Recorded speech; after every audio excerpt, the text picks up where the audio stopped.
Så i 89, der besluttede man sig for at gå ind i det, der hedder marine offshore-marked. Hvis lige se, hvordan vi organiserer, jamen så har vi igen i forhold til, hvordan vi er lokaliseret, så har vi et fluid, altså det vil sige, det er det, hvor egentlig står for. Der har vi ROR, der har vi USA, der har vi Kina, og så har vi et salgskontor i Singapore. Og det er ret vigtigt i forhold til at servicere det fjernøstlige marked. Det er et godt sted at lokalisere der, fordi i Singapore, der sker rigtig meget ude. Der er mange af de store firmaer ude. Men det er sådan, vores globale setup er.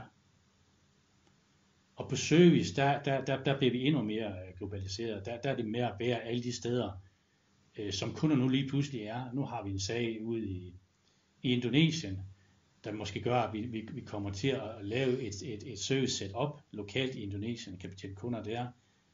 Vi er også på vej i Brasilien, vi er også på vej i Dubai. Fordi det er meget det her nu. Og så etablerer vi os, og så finder vi så en måde at tjene penge på de lokale steder.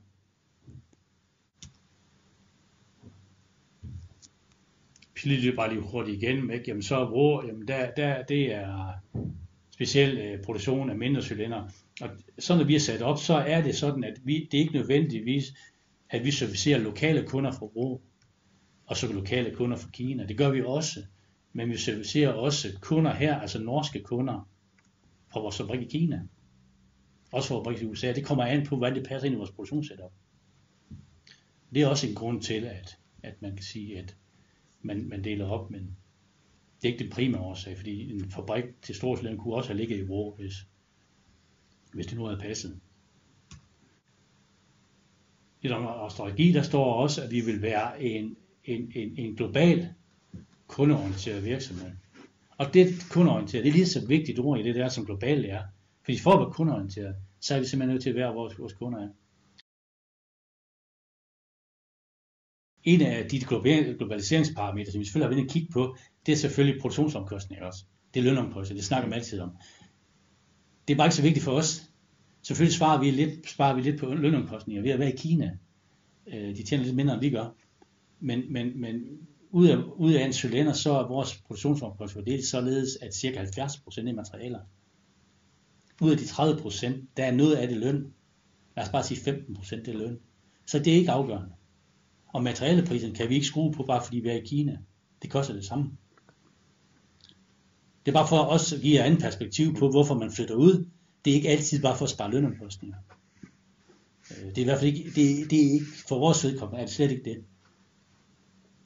Der kan så være noget, jeg lige kan tilføje. Det er selvfølgelig, at hvis man ikke kan få kvalificeret arbejdskraft, specialiseret arbejdskraft, det er teknisk personale, som skal betjene nogle af de maskiner, vi har. Det kan også ingeniører. Hvis vi ikke kan få det her i Nordjylland, jamen så kan det være, at vi kan få det andre steder. Så det kan også være sådan en parameter, man siger, jamen kan man få rigelige forsyninger af specialister andre steder. For eksempel, så har vi på vindområdet, der har vi også, der har vi 20 ingeniører, der sidder i Indien. Det er fordi, at der er rigelige forsyninger af dygtige ingeniører. De er svært at få i Danmark.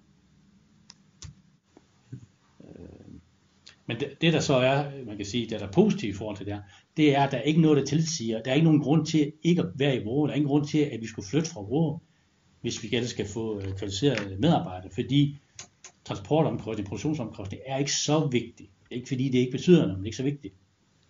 Altså, vi kan sagtens producere en cylinder i ROR, og så kan vi levere den alle hvilket sted i verden, og så gør det til en god forretning, fordi igen, prisen er ikke så vigtig.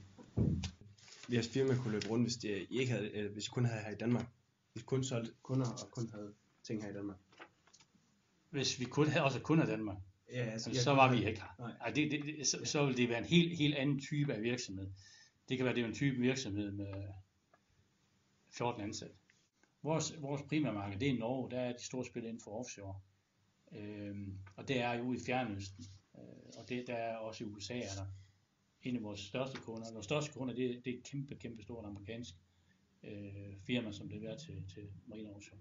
Så for at svare, nej, det var helt andet. Det ville være et helt andet firma. Hvis nu det var, at der var gået noget forbi bestyrelsen eller noget, hvordan ville du så have det med, hvis du opdagede, at der var børn, der arbejdede på fabrikker? For eksempel i Indien, eller hvor det nu er. Jamen det vil vi selvfølgelig melde ind, fordi det er ikke acceptabelt. Det har vi en politik for, at det må ikke forekomme. Okay.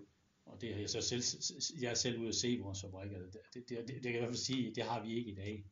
Og det er heller ikke produkter, kan man sige, som børn vil kunne deltage i. Men det kan selvfølgelig forekomme. Det kan jeg afvise, at man kunne. Hvis I så skulle udvide jeres firma mere globalt, hvor tror jeg så de nye fabrikker ville kunne tjene mest? Jamen, som fabrikker, der har vi ikke planer om at etablere nye fabrikker. Det der er fokusområdet for os, det er servicedelen. Det er noget, vi satser meget på. Det er at være ude tæt på vores kunder og servicere dem, når de har et serviceproblem, en cylinder eller et udstyr, vi har leveret, som ikke virker. Vi servicerer også udstyr, som vi ikke selv har leveret. Og der gælder det om, at vi etablerer os der, hvor der nu opstår en mulighed. Ja. Og der har vi en strategi for, hvor vi vil etablere os. Det er steder, hvor vi ikke er i dag. Altså, vi er ikke i Sydamerika, vi er ikke i Afrika. Der er også flere steder, måske i USA og måske i Fjernøsten. Det er noget, man kan sige ret meget om, men det er noget, man kigger på. Så nu er vi i hvert fald godt dækket ind geografisk ved at have en fabrik i Kina og USA, og der kan selvfølgelig godt på sigt blive et krav om, eller et ønske om at udvide på de lokaliteter der. Og der har vi mulighed.